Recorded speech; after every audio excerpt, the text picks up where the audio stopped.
નમસ્કાર મિત્રો, વર્ષ 2026નો સૌથી પવિત્ર મહિનો એટલે કે આપણો શ્રાવણ મહિનો શરૂ થવા જઈ રહ્યો છે। ભગવાન શિવની કૃપા મેળવવા માટે આ મહિનો સર્વોત્તમ માનવામાં આવે છે। પણ શું તમે જાણો છો કે આપણા ગુજરાતમાં આ વર્ષે શ્રાવણ ક્યારથી ક્યાં સુધી છે? સોમવારના વ્રત કઈ તારીખે આવે છે અને પૂજામાં કઈ નાની ભૂલો કરવાથી ભોળાનાથ નારાજ થઈ શકે છે? આજે આ વિડીયોમાં આપણે ગુજરાતી કેલેન્ડર પ્રમાણે શ્રાવણ મહિનાની સંપૂર્ણ માહિતી અને વ્રતના ખાસ નિયમો જાણીશું। વિડીયોના અંતે હું તમને શિવકૃપાના 4 એવા અદ્ભુત સંકેતો જણાવીશ જે જો તમને દેખાય તો સમજી લેજો કે તમારી લોટરી લાગી ગઈ, એટલે વિડીયોને અંત સુધી જરૂર જોજો। મિત્રો, ઉત્તર ભારતમાં શ્રાવણ વહેલો શરૂ થાય છે, પણ આપણા ગુજરાતના અમાંત કેલેન્ડર પ્રમાણે આ વર્ષે શ્રાવણ મહિનો 13 ઓગસ્ટ 2026 ગુરુવારથી શરૂ થશે અને 11 સપ્ટેમ્બર 2026 શુક્રવારના રોજ પૂર્ણ થશે। આ પવિત્ર મહિનામાં ભગવાન શિવના પ્રિય એવા 4 સોમવાર આવે છે, જેમાં વ્રત કરવાનું વિશેષ મહત્વ છે। ડાયરીમાં નોંધી લેજો શ્રાવણ સોમવારની સાચી તારીખો। પહેલો સોમવાર 17 ઓગસ્ટ 2026, આ દિવસે નાગપંચમી પણ છે।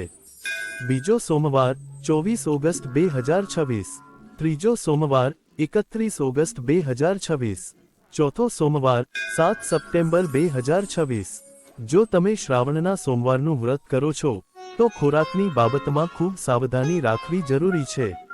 વ્રત દરમિયાન હંમેશા સાત્વિક ખોરાક જ લેવો, જેમ કે દૂધ, દહીં, ફળો અને સાબુદાણાની વાનગીઓ। ખાસ ધ્યાન રાખજો, વ્રત દરમિયાન નાસપતી ફળ ખાવાનું બિલકુલ ટાળવું જોઈએ। જો તમે ફરાળી લોટ જેમ કે કુટ્ટુ કે શિંગોડાના લોટનો ઉપયોગ કરતા હોવ તો તે એકદમ તાજો હોવો જોઈએ। જૂનો કે વાસી લોટ પૂજાના વ્રતમાં અશુદ્ધ માનવામાં આવે છે।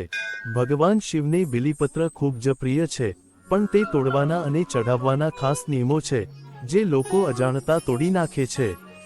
યાદ રાખો, સોમવાર, ચતુર્થી, અષ્ટમી, નવમી, ચતુર્દશી, અમાવસ્યા અને સંક્રાંતિના દિવસે ક્યારેય બિલીપત્ર ન તોડવા।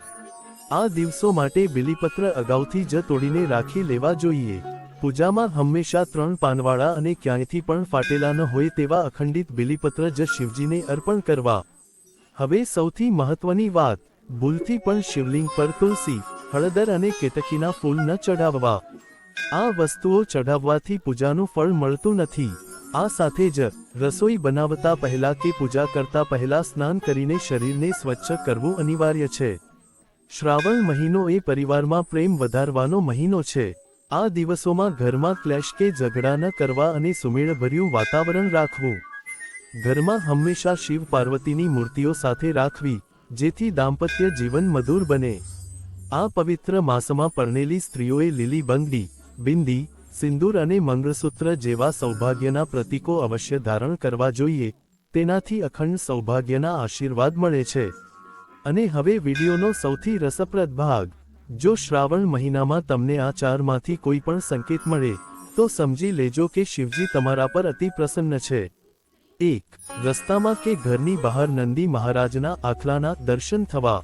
2. રાત્રે સ્વપ્નમાં શિવલિંગ અથવા શિવ મંદિર દેખાવું। 3. આકાશમાં કે આસપાસ પવિત્ર નીલકંઠ પક્ષી જોવા મળવું। 4. અથવા સવાર સાંજ અચાનક જ મંદિરના ઘંટારવનો મધુર અવાજ સંભળાવો। આ તમામ સંકેતો દર્શાવે છે કે ઈશ્વર તમારી ભક્તિથી ખુશ છે અને તમારા સંકટો દૂર થવાના છે। તો મિત્રો, આ વર્ષે ગુજરાતના શ્રાવણ મહિનામાં તમે પણ આ સાચી તારીખો મુજબ પૂજા અને નિયમોનું પાલન કરજો અને ભોળાનાથની કૃપા મેળવજો। તમને આ માહિતી કેવી લાગી તે કમેન્ટમાં ઓમ નમઃ શિવાય લખીને જરૂર જણાવજો।